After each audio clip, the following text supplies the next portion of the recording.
Eh bien, bonjour à tous et du coup, merci d'être présent aujourd'hui. Le webinaire du jour porte sur la protection de vos données Microsoft 365. Il durera environ 45 minutes. Vos micros ont volontairement été désactivés. Nous les rouvrirons à l'occasion de la séance de questions-réponses qui viendra conclure ce webinaire. Je me présente, je suis Aurélien Fuchs. J'ai la responsabilité du marketing et de la communication pour les sociétés Promosoft Informatique, AMI DSI Informatique et Project SI pour sa branche infrastructure. Je suis accompagné aujourd'hui de Joël Rodriguez, consultant chez Arcserve, qui vous présentera les différentes solutions qui existent pour sauvegarder vos données Microsoft 365. Bonjour Joël. Bonjour à tous. Mais avant cela, nous souhaitons vous présenter brièvement nos sociétés pour ceux qui ne nous connaîtraient pas. Et on va commencer par Promosoft, Project SI et Ami DSI. Donc pour vous présenter en quelques mots, Promosoft, Project SI et Ami DSI sont des sociétés du groupe Infragest qui regroupent 8 sociétés expertes à la fois en conseil en infrastructure, en solutions de gestion, en externalisation de la paye, en accompagnement RH et social, aussi en logiciel de gestion d'entrepôt, en e-learning, et aussi dans les connecteurs de logiciels. Prestataire informatique depuis 35 ans, nous accompagnons les TPE, PME, ETI et administration dans la conception, le déploiement et la maintenance de leurs systèmes informatiques. Notre centre de service est à la disposition de nos clients pour assurer l'assistance technique grâce à nos 11 techniciens. Voici globalement pour la présentation de Promosoft Project SI Ami DSI. Joël, je te laisse la main pour la suite. Alors, merci. Nous, effectivement, nous sommes Arcserve, qui est un éditeur historique dans le domaine de la protection des systèmes d'information. Alors, en fait, le nom d'Arcserve, pour le moment que pas mal d'entre vous le connaissent quand même, c'est le nom d'un produit de sauvegarde historique qui s'appelait Arcserve Backup. Et on est passé par différentes phases d'acquisition, de gamme de produits qui a évolué. Et depuis quelques années, on est une société autonome, complètement dédiée à la protection du système, avec des produits alors historiques, toujours le produit historique Arcserve Backup, mais aussi des technologies plus récentes quand même, comme Arcserve UDP, des solutions cloud, voilà, toute une gamme qu'on va un petit peu évoquer là. Mais voilà, toute une organisation aujourd'hui autour de ce nom, de cette marque Arcserve, qui a donné le nom de la société d'ailleurs, et qui se préoccupe effectivement aujourd'hui d'aider à protéger votre système d'information, et y compris bien sûr des environnements de type cloud, et typiquement Office 365, qui a connu un essor assez fulgurant ces derniers temps. Donc nous, on se veut un éditeur plutôt agnostique, plutôt indépendant des différentes sources. Ce qui est assez intéressant chez Arcserve aussi, c'est qu'on, fort de l'expérience qu'on a depuis plusieurs décennies, c'est qu'on couvre un spectre très très large d'environnements qu'on peut protéger. Il n'y a pas que Office 365, bon c'est le sujet d'aujourd'hui, mais voilà, on a des solutions qui vont très très large dans la couverture opérationnelle des systèmes à protéger. Tout ça, c'est concentré au niveau de la protection autour du thème de la récupération après sinistre, disaster recovery, et la sauvegarde, avec notre produit phare, qui est Arcserve UDP, et Arcserve Backup, qui est le produit historique, qui concerne plutôt des gens qui souhaiteraient faire de la protection et devoir envoyer en tout cas une copie de leurs données sur bande. Donc le support bande est un support qui avait perdu un petit peu de notoriété au fil du temps, mais avec les problématiques de crypto-locker, de fragilité des fois des réseaux et des systèmes informatiques, mine de rien, ça peut être encore important de savoir gérer ce périphérique qui présente le gros avantage de ne pas pouvoir être encrypté et de ne pas pouvoir être attaqué du moment qu'on le sort des lecteurs et qu'on vous le mettez bien sécurisé dans des coffres. Je dirais que c'est un rempart assez imparable vis-à-vis des attaques du moment. Alors, on n'a pas que ça dans le spectre Arcserve, mais juste pour information, on a deux technologies aussi complémentaires. Une qui se dénomme Continuous Availability, qui vient d'une technologie qu'on avait rachetée il y a bien longtemps, de réplication de données, tout simplement. Donc, synchronisation de dossiers, synchronisation de machines complètes sur du WAN ou sur du local, bien sûr, à des fins de proposer de la continuité d'activité ou de la réplication, tout simplement, de données, mais y compris à travers des longues distances. Donc, voilà, une solution assez efficace qui peut être industrialisée pour gérer vos réplications intersites, si vous avez le cas, ou pourquoi pas déménager des machines de on-premise vers du cloud ou un peu dans tous les sens. Et sinon, l'archivage d'email, qui est un sujet qui est un peu moins présent, notamment en France, parce qu'il n'y a pas forcément de grosses contraintes au niveau de l'archivage légal, des choses comme ça. Mais voilà, si vous avez ces questions-là dans vos environnements, et que ce soit sur votre messagerie sur site ou de plus en plus sur vos messages qui transitent sur Office 365, du fait que Microsoft s'occupe pas forcément de pas mal d'aspects concernant l'archivage, concernant la sauvegarde, sachez qu'on a de quoi aussi proposer la copie d'archives d'email avec une solution très orientée sur tout ce qui est gestion de la rétention, avec des aspects un peu spécifiques, par exemple par rapport à la RGPD, sur le fait de gérer un peu plus précisément que la sauvegarde, qui elle peut sauvegarder la donnée, peut gérer des copies d'email, bien sûr, ce qu'on va voir aujourd'hui d'ailleurs. Mais l'archivage va aller plus loin dans la granularité des paramètres de ce qu'on garde, de ce qu'il ne faut pas garder, combien de temps on le garde, voilà, à des fins disons, d'archivage. Je continue. Alors UDP, en fait, et le sujet qu'on va voir aujourd'hui, en particulier Office 365, fait partie de la solution UDP qui, comme son nom l'indique d'ailleurs, Unified Data Protection, vise à unifier les différents aspects de la protection des données et de tous les environnements qu'on supporte. Il ne s'agit pas de vous parler d'une solution pour 365 et de dire bah non, ça va être un autre produit pour faire des VM, un autre produit pour faire du Nutanix. Chez Arserve, il y a un produit unique qui couvre la majorité des problématiques de protection, en dehors du produit historique Arserve Backup.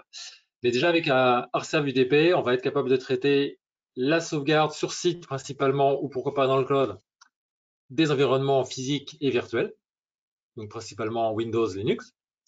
Quand je dis virtuel, avec des capacités de faire du mode sans agent, donc avec rien à installer et à déployer dans les environnements virtuels que sont les environnements VMware, Hyper-V ou pourquoi pas Nutanix. Après, du fait qu'on sait très bien gérer la sauvegarde des machines physiques, PC, serveur, si jamais vous avez des environnements virtuels un petit peu plus exotiques, du genre KVM, Ovirt, Proxmox, pour ceux que ça parle, à qui ça parle, on pourra tout à fait s'occuper de la protection des machines, mais pour le coup, comme si c'était des machines physiques. Un des points hyper importants et qui nous différencie souvent d'ailleurs des autres solutions du marché, c'est le fait que la capacité de sauvegarde qu'on vous propose, et tout à l'heure je rajouterai la partie 365 bien sûr, on va vous proposer une gestion optimisée, particulièrement performante au niveau du stockage que ça va prendre. Parce qu'évidemment, toutes ces sauvegardes, c'est des données qu'on va devoir aller stocker principalement sur disque. J'ai parlé de la bande tout à l'heure, mais qui pourrait être un périphérique supplémentaire. Mais dans un premier temps, vos sauvegardes, on va les traiter sur disque, comme la plupart des solutions et des approches aujourd'hui. Donc la gestion du stockage de multiples environnements sauvegardés et surtout de grosses volumétries de plus en plus à traiter, ça passe par une optimisation et chez nous, c'est quelque chose qui est complètement intégré dans UDP qui va vous proposer donc d'optimiser l'ensemble du stockage de vos données avec de la déduplication globale, avec de la compression, avec de l'encryption et aussi de manière complètement intégrée, c'est une capacité d'exporter et d'externaliser vos sauvegardes. Parce que en général, quand on parle de sauvegarde, on a vite fait aussi de parler des bonnes pratiques à mettre en œuvre pour garantir la sécurité, bien sûr, des données de production, mais aussi des données de sauvegarde, parce qu'aujourd'hui, les données de sauvegarde sont des cibles des cyberattaques. Donc, les bonnes pratiques, c'est aussi une phase importante. Il n'y a pas que les produits qui font le travail au niveau de la protection, il y a l'implémentation. Et donc ça passe par, en général, avoir au minimum 2 copies de sauvegarde. et si possible, que les deux copies soient sur des supports différents et voire sur des sites différents. C'est très important. Et donc, dans le produit, nativement, là, vous avez une architecture sous Unix qui est disponible sur une seule console avec toutes les fonctionnalités de sauvegarde, de gestion du stockage et d'externalisation du stockage. Et en plus, externalisation qui va bénéficier des caractéristiques de performance, de déduplication. C'est que même s'il faut envoyer des backups sur du WAN vers du cloud, on a des offres pour envoyer des copies de backup chez Amazon, par exemple. On ne sera pas très gourmand en termes de bande passante. On sera hyper efficace, même si vous avez un certain nombre de terras de données ou de dizaines de terras à protéger. Donc ça, c'est un point important, la capacité du produit à travailler dans nos environnements un petit peu étendus et éventuellement avec des fortes volumétries. Parmi les sources, bien sûr, donc là, on va y revenir parce que c'est le sujet, on va pouvoir mutualiser la protection des données hébergées sur Office 365 avec les 3 briques principales que sont la messagerie en ligne, le SharePoint, donc les sites SharePoint Online et OneDrive. Un logo qu'on pourrait rajouter derrière, qui est finalement en pointillé derrière chacun des trois piliers ici, c'est Teams. Donc tout ça, c'est des choses qu'on va être capable de traiter, bien sûr, en plus de tout ce qu'on a vu en haut à gauche. On va pouvoir travailler avec des environnements cloud, avec différentes options, différents plugins. Là, je rentre pas dans le détail. Enfin, je l'ai évoqué déjà pour l'externalisation des backups. C'en est un des cas, mais il y en a d'autres. Bien sûr, tout ça va vous proposer des fonctionnalités de restauration assez avancées. Voilà, à titre d'exemple, je sais pas, moi, je vais backuper des contenus Office 365. Je pourrais récupérer un objet, un email, un contact, un calendrier. Je backup des VM sans agent, je peux récupérer la VM entière ou n'importe quel fichier de la VM de manière très simple. Et tout ça depuis la même console. Il n'y a vraiment aucune différence de console et d'accès, de gestion à mes sauvegardes et à mes restaurations, que ce soit pour des sources 365 ou des sources classiques, VM ou physiques.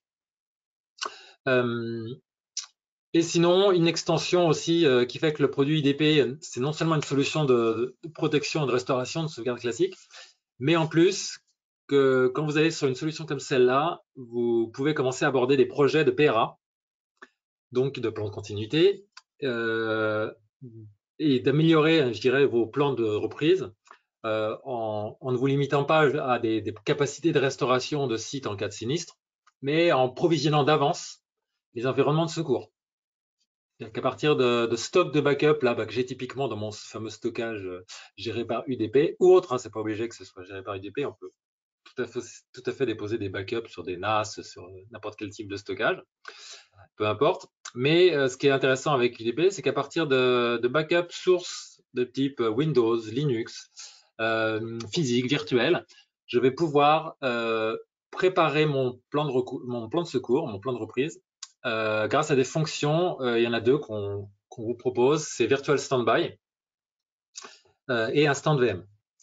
Donc voilà, ça c'est des noms peut-être que vous connaissez, enfin surtout un Instant VM qui est un nom qui est repris souvent dans d'autres produits. Instant VM, c'est quoi? C'est la capacité à tout moment de créer une VM, de dire au produit, voilà, tu vas me provisionner une VM dans un hyperviseur et cette VM, elle va démarrer sur du backup. Donc vous avez votre production, peut-être elle a eu un souci ou pas, ou en tout cas vous voulez faire des tests, vous voulez pas l'impacter, on va vous proposer de démarrer un clone ou des clones virtuels sur la base des backups qu'on a fait à la source. Et aussi, un des aspects importants d'Arserv UDP, c'est notre côté aussi, comme je disais, assez agnostique des environnements. Et on parle de cross-platform aussi. Donc, cross-platform, ça veut dire que je peux tout à fait prendre à partir d'un backup d'un Windows sur une machine physique, un Dell, un IBM, ce que vous voulez, ou HP, pas de jaloux, et créer une VM de ça, qui va booter sur le backup de la machine physique. Et je vais pouvoir booter sur VMware, sur Hyper-V, voire sur Nutanix. D'accord? Donc, quelque part, je vais même incorporer des caractéristiques de conversion entre un environnement source A et un environnement cible B à des fins de PRA ou tout simplement de test. Donc ça, il y a deux manières de le faire. Il y a Standby qui provisionne d'avance les VM qui sont prêtes à être démarrées, donc qui sont en Standby, et un Stand VM qui travaille à la demande et qui travaille directement sur le backup. Voilà, bon, ça c'est un sujet qui s'applique pas vraiment sur 365 pour le coup, puisque là, la partie infra, la partie machine, c'est Microsoft qui s'en occupe. Bon, dans la console UDP, le côté unifié va jusqu'à plugger les agents de réplication temps réel que j'ai un petit peu évoqué tout à l'heure, qui font de la réplique et de la synchro de dossiers, de fichiers. Vous pouvez monitorer tout ça depuis la console UDP. Mais je dirais que c'est un petit peu un autre sujet. Alors, 365, ce qui nous amène aujourd'hui, et bon, ça fait quelques fois qu'on évoque le sujet, mais c'est vrai qu'il y a une adoption énorme de cette plateforme de messagerie en ligne, à l'origine principalement que propose Microsoft, mais que ça s'étend des fois chez beaucoup de clients sur l'utilisation de OneDrive, bien sûr, et de SharePoint. Mais bon, je dirais que le gros, ça reste quand même la messagerie. Donc, il y a des aspects bien pratiques et que voilà, il y a un bon nombre de sociétés qui ont un petit peu laissé tomber leur messagerie sur site pour aller vers cette offre en ligne. Donc voilà, ça c'est quelque chose qui est devenu très important et où donc du coup, énormément de données transitent dans ces systèmes-là, de données qui sont hébergées sur les systèmes Microsoft. Et la question de la protection de ces systèmes d'information, jusqu'à présent, elle se posait pas tant que ça. Et il s'avère qu'il faut se la poser et de manière très sérieuse. Alors, je vais évoquer quelques points qui devraient nous amener vraiment au cœur du sujet, à savoir que de toute façon, les données chez 365, même si, et c'est peut-être le défaut d'ailleurs, il y a une grosse confiance sur le fait que Microsoft a des environnements et met en œuvre des data centers très résilients et qui sont quand même plus sujets à des problématiques de panne, des crashs, des choses comme ça. Mais que néanmoins, on le verra plus tard, Microsoft s'occupe pas du tout du contenu applicatif, du contenu des données. Donc ça veut dire que il y a plein de raisons qui pourraient faire qu'à un moment donné, il pourrait y avoir une perte de données, y compris dans votre activité informatique autour des plateformes 365. D'accord, que ce soit la messagerie, et je dirais plutôt pour les gens qui travaillent beaucoup en collaboratif, avec du OneDrive, avec du SharePoint, là, je dirais qu'il peut y avoir plein de situations qui pourraient aboutir à des problématiques de perte de données. Là, j'en cite quelques autres sur le fait que on peut très bien supprimer des comptes aussi 365 quand les gens partent. Bon, il y a le cas des gens qui pourraient partir en mauvais termes et qui pourraient vouloir faire du ménage un petit peu intentionnel ou mal intentionnel pour pas laisser de traces. Voilà, ce qu'il faut savoir, c'est que derrière, il n'y a pas de côté Microsoft d'activité ou sauf certaines options particulières qui visent à garder les choses et qui visent à sauvegarder le système d'information qui sont sur 365. Donc quelque part, Microsoft, et le dit clairement dans ce qu'on appelle le modèle de responsabilité partagée, Microsoft ne s'occupe pas de votre contenu de données. Microsoft se limite, c'est déjà pas mal, à la fourniture d'une infrastructure, à la fourniture d'applications en mode SaaS, qui sont alors pour le coup très disponibles, avec une forte tolérance de panne. Mais je dirais ça s'arrête là. Donc plus précisément, quand on rentre dans la partie 365, on va devoir faire attention à ce qui est proposé quand même de base chez Microsoft en termes de conservation ou pas des informations. Donc là, il y a quelques exemples que vous devez connaître si vous êtes déjà utilisateur Office 365, mais auxquels on ne pense pas forcément tous les jours, sauf le jour où on a besoin de récupérer une information qui pour le coup n'existe plus, aura été complètement effacée. Les cas typiques, c'est que bon, quand vous travaillez avec votre messagerie, en général, quand vous supprimez des mails, parce qu'à un moment donné, la boîte, on garde pas tous ces mails dans la boîte des courriers entrants, même si effectivement en Office 365 vous avez des volumes, des capacités par boîte qui sont au minimum de 50 gigas, qui est quand même pas mal. Mais à un moment donné, dans son organisation, on est quand même amené à faire du ménage. On va pas garder tous ces mails au même endroit, ne serait-ce que pour y voir clair. Donc à un moment donné, on peut faire des suppressions. Et donc vous savez que dans un premier temps, les suppressions vont dans la corbeille, où ils ne sont pas spécialement supprimés tant que ça n'est pas plein. Et après, quand il y a un ménage un petit peu plus profond qui est fait, on passe après vidage de corbeille, on va passer sur les dossiers de récupération qui, eux, sont gardés 90 jours par Microsoft. Au-delà, l'information est complètement purement supprimée et n'existe plus. À la limite, moi, des fois, enfin, nous, on est aussi chez RCF 365. Si vous voulez pas passer par la case corbeille, des fois, moi, ça m'arrive, je fais souvent des shift supprime, où là, je me dis, bon, bah, le mail, je suis à peu près sûr que je veux plus en entendre parler, je l'enlève, poubelle, donc shift supprime, comme ça, j'ai pas besoin de retourner dans la corbeille et de revoir refaire du ménage. Donc ça me laisse 90 jours pour me rendre compte que j'aurais peut-être pas dû l'effacer ou j'aurais besoin de l'information qui a été supprimée. Bon, la suppression pure et dure d'un compte, ça c'est 30 jours peut-être de requête et pas évidente hein, chez Microsoft pour dire ah là là j'ai supprimé le compte et la boîte aux lettres, il faut qu'on me remette ça. Là Microsoft vous laisse 30 jours pour réagir. Il faut ouvrir un incident et il faut enfin voilà, je suis pas sûr que ce soit très simple, mais bon pourquoi pas. Voilà, après il y a aussi des notions un petit peu plus légales de savoir ce que les gens peuvent faire avec leurs emails. Il y a rien qui bloque en fait des suppressions d'emails, des modifications de documents, etc., etc. Donc en gros, voilà, le bilan c'est que la protection en termes de données pur jus côté 365, elle est relativement limitée côté Microsoft. Je passe le fait que dans la RGPD, il y a a priori un article qui stipule des petites informations qui quand même poussent à s'orienter sur un renforcement au niveau de la protection des systèmes et données 365. Alors, ce qu'on propose, nous, par rapport à ça, c'est une protection spécifique de ces environnements-là, mais qui, par contre, est complètement intégrée dans UDP, donc dans notre produit historique de sauvegarde et restauration. Donc, ça passe par les 3 piliers qu'on a vus, qui vont pouvoir être envoyés en backup vers le stockage classique UDP, qui est géré, là, vous voyez ce petit logo RPS, ce qu'on appelle le Recovery Point Server, qui est l'endroit de stockage dans lequel on peut héberger des backups 365. Mais on verra par la suite qu'on n'est pas obligé, vous n'êtes pas obligé de ramener vos sauvegardes 365 chez vous. On a aussi une offre à base de sauvegarde cloud to cloud, comme on dit, où les backups pour vos données 365, plutôt que de les renvoyer chez vous et d'utiliser votre bande passante Internet, on va vous proposer de l'envoyer vers une offre de backup dans le cloud, mais toujours avec la même technologie, toujours avec le même produit que vous pourriez tout à fait avoir chez vous pour vos backups de VM, de physique, etc. Donc là, aujourd'hui, on est en UDP 8. C'est vrai qu'Office 365, c'est aussi des environnements qui bougent de temps en temps, et surtout avec les notions de sécurité renforcées qui ont pas mal bougé cette année. Peut-être c'est lié à la période en plus un petit peu compliquée qu'on vit en ce moment, de gens qui vont beaucoup, qui ont été amenés à pas mal travailler à la maison.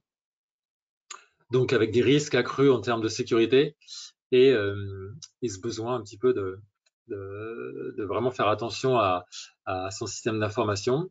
Et donc Microsoft impose un petit peu ce qu'on appelle l'authentification moderne maintenant dans leur système pour les nouveaux arrivants dans Office 365. On parle d'authentification aussi multifacteur. Donc voilà, tout ça, c'est les choses que nous on supporte, qu'on a été amené à intégrer dans notre support d'Office 365. Parce qu'en fait, 365 à la base, ça fait déjà quand même quelques années qu'on le gère et qu'on le supporte. Mais que tout ça, c'est évolue pas mal, qu'évidemment les gens sauvegardent de plus en plus d'informations, enfin ont de plus en plus d'informations dans ces environnements, et que il faut que les produits qui gèrent la sauvegarde de ça puissent supporter et être évolutifs dans ce domaine-là. La sécurité, ça passe bien sûr aussi par le chiffrement, et qu'on propose nous de bout en bout. C'est-à-dire quand on va chercher des données sur un environnement Microsoft 365, le flux va être chiffré jusqu'à l'arrivée et y compris à l'arrivée, au niveau du stockage des sauvegardes. Alors pourquoi on dit que c'est idéal au niveau des sociétés qui seraient un petit peu hybrides entre un exchange ou une messagerie sur site et un environnement 365? Parce que on pourrait vous proposer une solution unique qui à la fois saurait gérer la sauvegarde de votre existant Exchange sur site et avec le même type d'interface pourrait commencer à backuper des données sur 365. donc sans qu'il y ait lieu d'aller sur des produits différents. Alors là, je l'ai évoqué, le backup 65, on peut vous le proposer chez vous, à travers différentes approches d'ailleurs qu'on va voir, mais aussi directement dans le cloud, avec une offre spécifique, un tarif adapté. Et là, vous vous occupez pas du tout de l'infra de backup, des serveurs de backup ou du stockage nécessaire. On met ça en place pour vous et vous accédez juste à la console du produit en ligne et vous gérez vos sauvegardes, vos restaurations, et comme vous pourriez le faire chez vous. Donc ça, bon, ce qui serait intéressant de voir, c'est les différentes approches tarifaires et de licence derrière ça. Donc si je dois schématiser aujourd'hui, il y a trois manières principales d'aller chercher de la donnée Office 365 pour la traiter en protection, en sauvegarde. Une que je viens d'évoquer, donc c'est la sauvegarde directe dans le cloud. Et la cible, la mise en œuvre d'UDP qu'on vous propose, tout packagé dans le cloud, elle se fait chez Amazon, dans les data centers d'Amazon qui nous permettent d'être en France, en l'occurrence à Paris. Donc voilà, on monte pour vous une instance UDP, vous occupez de rien, on vous donne juste l'accès à la console et après, il y a juste la mise en place des politiques de sauvegarde. Et après, on verra un petit peu comment c'est segmenté au niveau du tarif. Les sauvegardes, maintenant, si vous préférez, si c'est OK pour vous de backuper et de ramener les données sur site, quoi, d'avoir une copie chez vous, les gens, on peut imaginer que vous ayez moyennement confiance aux fournisseurs de cloud. Vous dites, moi, je veux vraiment une copie chez moi. Cette copie, vous pouvez l'embarquer en bas là, dans un RPS, dans un serveur maison, j'ai envie de dire, qui contient la solution UDP et qui va gérer le stockage des backups 365 ramenés chez vous. Si vous voulez quelque chose de beaucoup plus packagé, et parce que vous n'avez peut-être pas forcément le matériel qui va bien et le stockage pour héberger vos backups 365 ou autres d'ailleurs, on a toute une gamme d'appliances qui intègre le produit, hein, donc le même produit qu'on retrouve là ou dans le cloud, on peut l'avoir intégré complètement dans des serveurs appliances avec tous les logiciels, le stockage qui va bien sûr, les connexions si on veut faire de l'externalisation sur bande, voire duplication sur d'autres appliances, etc. La licence complètement intégrée par rapport à l'appliance et sa capacité de stockage. Voilà, donc une approche sur site. Alors pourquoi pas chez un hébergeur, hein. Ça, vous pouvez le mettre, y compris chez des fournisseurs de services qui pourraient vous l'héberger pour vous. Mais en tout cas, la technologie complètement packagée, intégrée pour une mise en œuvre ultra rapide de la solution. Ah oui, alors petit logo S que vous voyez. D'ailleurs, j'aurais pu le rajouter sur la troisième ligne. Et ça, c'est quelque chose qui est arrivé plus récemment. Ça fait pas mal de temps déjà qu'on propose à la base. Alors à la base, c'est sur les appliances, puisque là, on est amené à proposer le stockage et le matériel pour héberger les backups. Le S que vous voyez là, c'est le S de Sophos, qui est un éditeur de sécurité, ma foi, plutôt connu, alors pas forcément de tout le monde, mais quand même assez réputé, et notamment dans sa capacité à avoir des produits hyper efficaces en termes de protection anti-malware et notamment anti-ransomware. Vous savez que c'est quand même pas mal le sujet du moment, la protection des données contre ce type d'attaque. Et donc, Sophos est très bien placé, notamment avec un produit qui s'appelle InterceptX. Et nous, pour protéger les données de sauvegarde, qui, comme je le disais tout à l'heure, sont des données qui peuvent faire l'objet de cibles des cyberattaques aussi, c'est important de se prémunir contre ça et de protéger nous-mêmes nos données de sauvegarde. Donc, on n'est pas allé à développer nous-mêmes une solution de sécu pour ça. On a fait appel à des spécialistes. Et du coup, absolument, vous procurez des licences UDP, donc c'est valable ici en bas, que ce soit des licences universelles principalement, ou sous forme d'appliance, ou même quand on vous met une instance UDP dans le cloud, sachez que derrière, il y a une protection des systèmes par de la technologie Sophos. Et ça, c'est voilà, c'est de base, c'est intégré, il n'y a pas de licence. On donne le produit à l'InterceptX, j'ai envie de dire gratuitement, pour tout achat d'UDP ou d'une solution UDP. Quelques particularités donc sur voilà, des choses un peu du moment et les nouveautés qu'on avait rajoutées dans la 8, que j'ai déjà un petit peu évoqué tout à l'heure. sur l'intégration qu'on a sur Office 365, donc qui aujourd'hui est quand même assez complète. Ça passe par donc le support de Teams, alors à travers les messageries, les SharePoint et le OneDrive. Il n'y a pas forcément d'objets et de backup spécifiques de Teams. Par contre, on s'attache à supporter les données Teams qui sont éclatées dans les différents endroits que j'ai évoqués. Authentification moderne, ça c'est une chose qu'on voit de plus en plus et qu'on va voir encore de plus en plus dès que vous allez vous connecter un peu dans tout ce qui est Internet. De toute façon, maintenant, je pense que vous le voyez déjà quand vous vous connectez à votre banque en ligne et dans plein d'autres sites. Là, ça devient la règle un peu générale pour tout. Mais évidemment, quand nous, on sauvegarde, nous-mêmes, on va se connecter à ces environnements. Donc, il faut pouvoir gérer ça. Bon, il y a des facilités qui ont été rajoutées pour découvrir les sites SharePoint de manière plus rapide qu'avant. Simplicité aussi au niveau des performances globales quand on va chercher les données sur 65. Notion des groupes aussi, quand on commence à avoir beaucoup d'utilisateurs. Plutôt que de gérer les utilisateurs un par un, on va pouvoir travailler au niveau des groupes. Donc voilà, pas mal de choses qui vous facilitent la vie quand vous voulez travailler et protéger, mettre en place une protection d'Office 65. Bon, sans rentrer trop dans le détail de la destination et de nos stockages, nous on a tendance à privilégier le fait que on vous propose nativement, il n'y a même pas de licence pour ça, un bon moteur de gestion du stockage des backups à travers ce rôle RPS, Recovery Point Server. On le met pas mal en avant parce qu'il est quand même hyper efficace en déduplication. C'est-à-dire que si dans vos données que vous sauvegardez, que ce soit 365 ou autre, on retrouve X fois la même information, on va s'attacher à ne pas la dupliquer plusieurs fois. On va la dédupliquer, justement. On va garder une seule instance d'information qu'on va indexer par rapport à tous les endroits à laquelle elle appartient.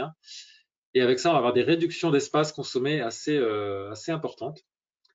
Donc ça, c'est bien déjà pour consommer moins d'espace à l'arrivée en stockage. Mais c'est aussi très très bien si on va envoyer des copies ailleurs pour limiter les besoins en ressources de bande passante. Voilà, donc chez nous, la déduplication, elle est globale. Je peux même imaginer que dans mon RPS, je stocke du 365, mais des VM, des backups de machines physiques, et qu'après, la technologie va faire ce qu'il faut pour comparer les blocs et voir les blocs et ne garder que les blocs uniques. Alors, plus spécifiquement au niveau déjà des boîtes aux lettres. On va être très granulaire déjà en sauvegarde. Et d'entrée de jeu, vous allez pouvoir spécifier si vous voulez exclure, par exemple, ne pas forcément vouloir tout sauvegarder des boîtes aux lettres 65, histoire de faire des économies de bande passante et pourquoi pas de stockage, et d'aller à l'essentiel. Et donc là, tout de suite, on va vous proposer de choisir ce que vous souhaitez sauvegarder, ou plutôt de choisir ce que vous souhaitez ne pas sauvegarder. Peut-être ne pas sauvegarder la corbeille, ne pas sauvegarder les dossiers d'archives, les dossiers de récupération. Donc tout ça, vous allez y avoir accès depuis l'interface. Okay. Mais par contre, déjà, ça vous donne une idée que, par exemple, si je garde certains dossiers comme cela, par contre, j'aurai la capacité de restaurer n'importe quel objet de mon dossier des tâches ou de mon dossier, de mon calendrier, par exemple, ou de mes contacts.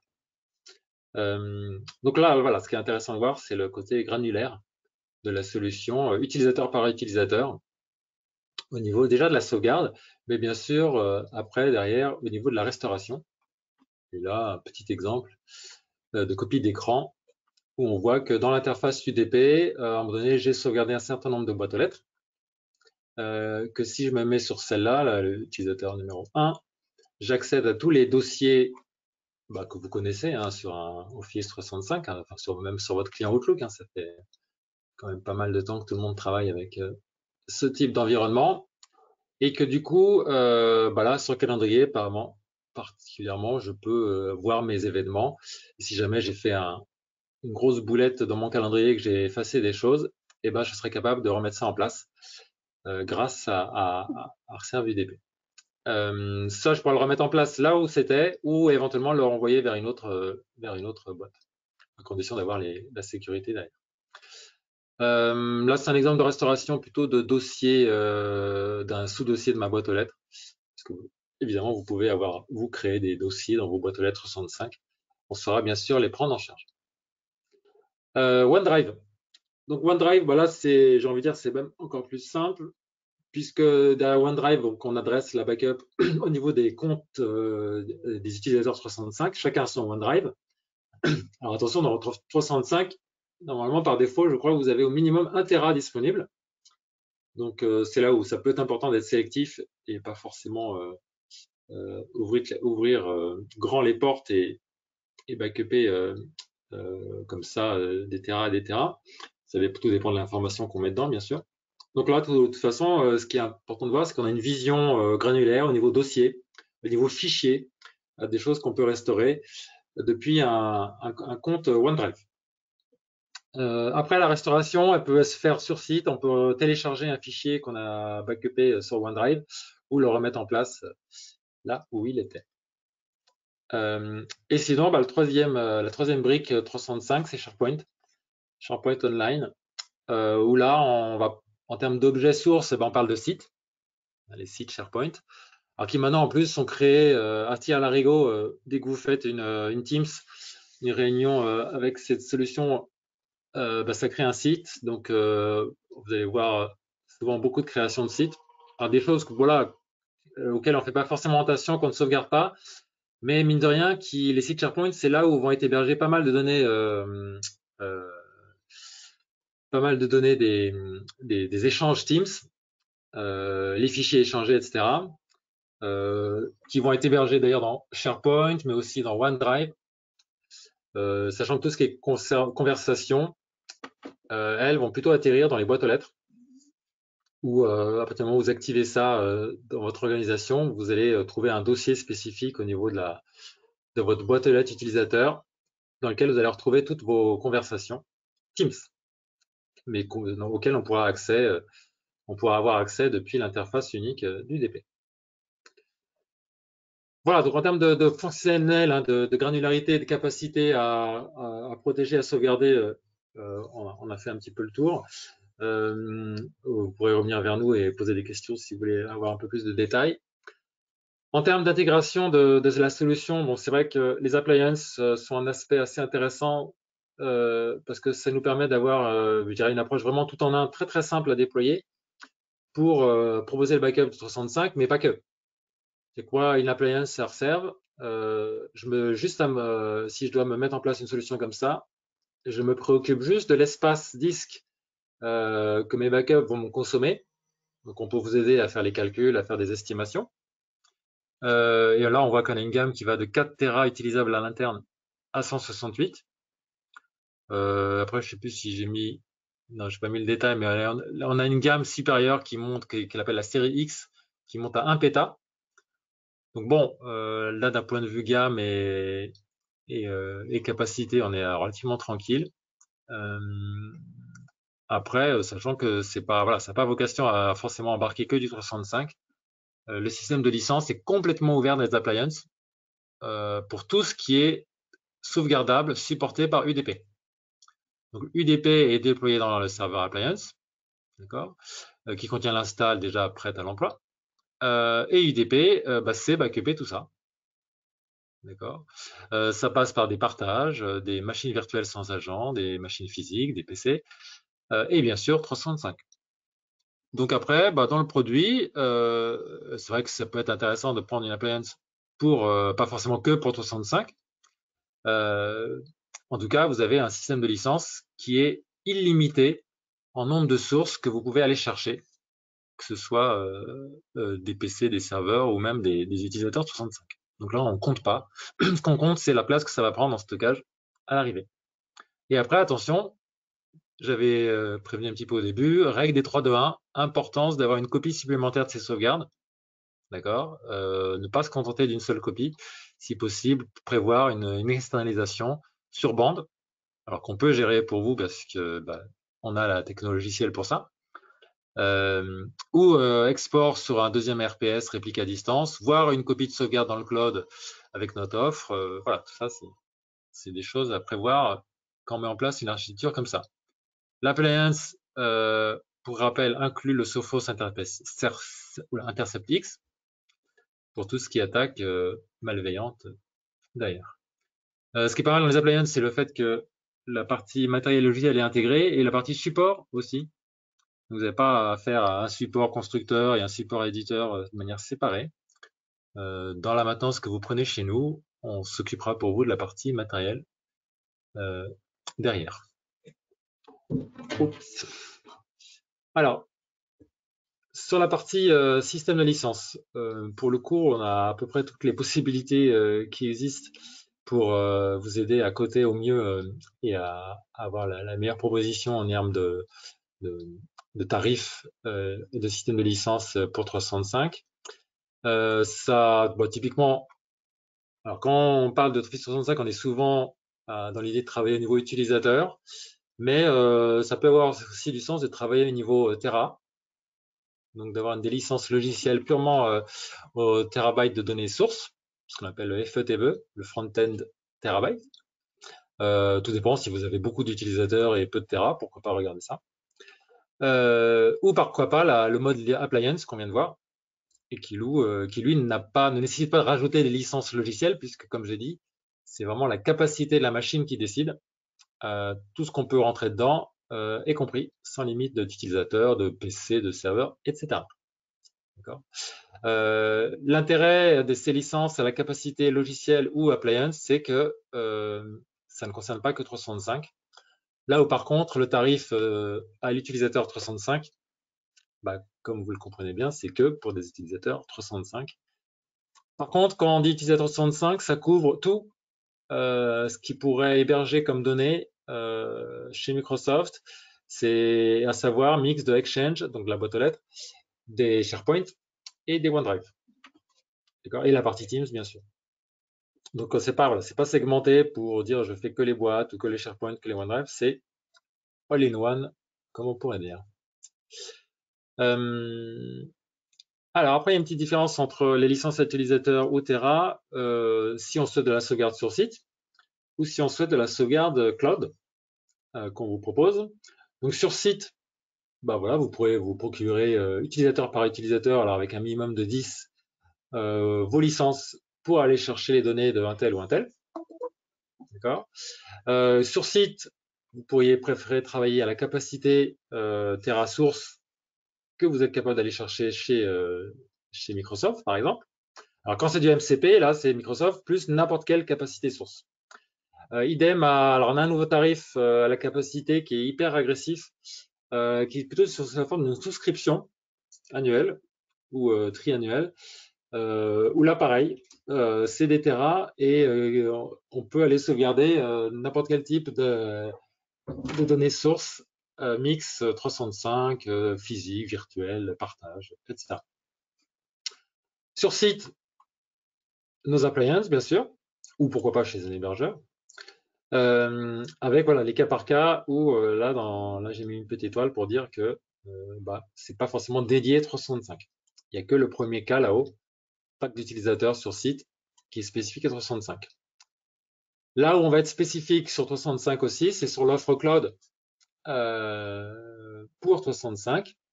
Là, pareil, avec un système de licensing dans un premier temps à l'utilisateur, avec des packs qui commencent plutôt à partir de 50, et des tarifs dégressifs après selon les tranches.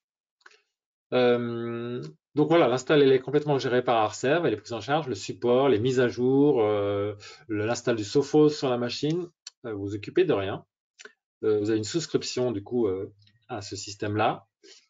Par contre, il y a une petite différence et deux points qui nous différencient par rapport au cas précédent. Quand on est dans le cloud, il faut bien avoir l'esprit que les fournisseurs de cloud comme Amazon et oui, ça peut être le cas aussi chez Microsoft, quand ils hébergent des données à vous chez eux, vous pouvez envoyer autant de données que vous voulez facilement. Il y a un coût peut-être à l'espace, mais il faut bien voir qu'il y aura surtout des fois un coût quand on va lire les données. D'accord. Donc quelque part, on n'échappe pas non plus à ce système-là. Et alors par défaut, quand vous souscrivez à du backup dans le cloud de 365 chez Arserve, on vous offre jusqu'à 15 gigas de données restaurables par utilisateur par an. D'accord. Donc chacun peut restaurer jusqu'à 15 gigas, donc ce qui est déjà pas mal, d'email, de OneDrive, de SharePoint. Puis après, potentiellement, il peut y avoir un coût supplémentaire. En anglais, il parle de egress, c'est des coûts de sortie. des données quand on veut restaurer de manière un peu plus intensive des données depuis ces environnements-là. Pourquoi? Parce que tout simplement, quand on fait de la lecture des données que nous, on va héberger sur une machine chez AWS, il y aura une facturation pour nous de la part d'Amazon. Et donc, nous, on couvre une partie, mais si ça dépasse trop, effectivement, il y aura un coût supplémentaire à prévoir. Autre chose qui nous différencie au niveau du cloud et la partie on-prem, c'est la rétention. Puisqu'évidemment, plus on vous permet de garder des données dans le temps, plus ça va occuper de l'espace sur la machine qu'on met en œuvre pour vous. Et du coup, vous avez un tarif de base à 1 an de rétention, donc ce qui est déjà pas mal, un historique d'1 an de vos messages dans 365. Et sinon, on peut avoir aussi des possibilités de 3 ans, je crois, et voire sans limite.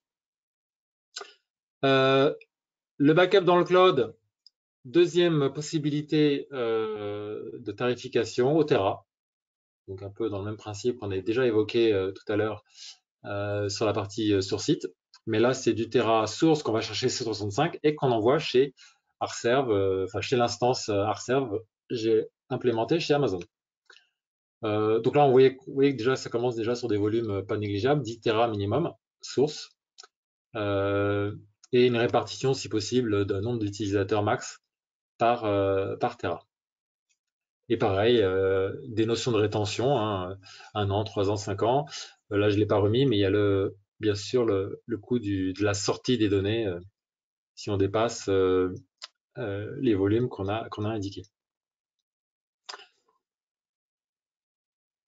Voilà, quelques indications au niveau du tarif pour finir sur ce système dit de licence universelle, alors qui concerne plutôt les sauvegardes UDP qu'on fait sur site. D'accord, ça c'est pas l'offre cloud to cloud, mais qui a une vocation à être un système très simple, très universel comme son nom l'indique, et en plus avec des prix quand même très très abordables, puisque là vous avez une idée un petit peu de tarif, sachant que n'importe quel de ces niveaux-là inclut la sauvegarde des machines physiques, des machines virtuelles, des partages, des données 365, ce qui n'est pas le cas d'un des concurrents principaux du marché qui a ce genre de tarif mais qui n'inclut pas 365. Chez Arserve, tout est inclus. Donc sous forme de cette souscription, y compris au niveau standard, entre parenthèses. La différence entre standard, advanced, premium, c'est principalement que là, quand il s'agit de backuper des machines, des serveurs sur site, on va en plus pouvoir prendre en charge tout ce qui est applicatif, base de données, là où le standard ne traite que les serveurs de fichiers, file system, partage, des choses comme ça, mais aussi 365.